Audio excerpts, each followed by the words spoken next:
વડોદરાના ફતેગંજ વિસ્તારમાં આવેલી 7 સીઝ સિનેમા ખાતે રાષ્ટ્ર સેવિકા સમિતિ દ્વારા લગભગ 100 જેટલી દીકરીઓ માટે ગુજરાતી ફિલ્મ બેહદનો વિશેષ શો યોજાયો હતો.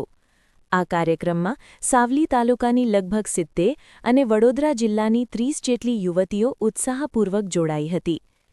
સમિતિ દ્વારા દીકરીઓને સુરક્ષિત રીતે વડોદરા લાવી ફિલ્મ નિહાળવાની સંપૂર્ણ વ્યવસ્થા કરવામાં આવી હતી.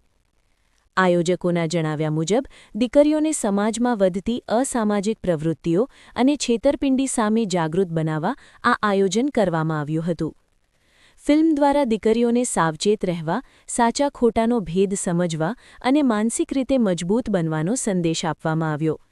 કાર્યક્રમ બાદ હાજર યુવતીઓએ જણાવ્યું કે આવી ફિલ્મો વાસ્તવિક જોખમો સમજવામાં મદદરૂપ બને છે.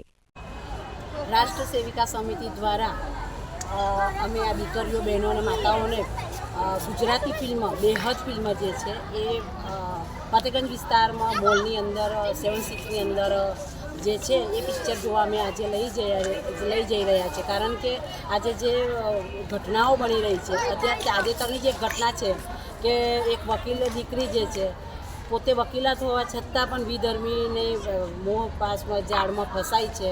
એટલે હવે આપણી માસૂમ દીકરીઓ ફસાય ને એના માટે આ ફિલ્મ જોવી ખૂબ જરૂરી છે અને એનાથી આપણો એક સારો વિચાર પહોંચે એના માટે અમે આ પ્રયત્ન કર્યો છે. અંદાજ કેટલી બાળાઓ લઈ જાઓ છો તમે? આખા જિલ્લાની થઈને 100 દીકરીઓ છે. આપણું નામ? સાવલીથી 70 દીકરીઓ છે.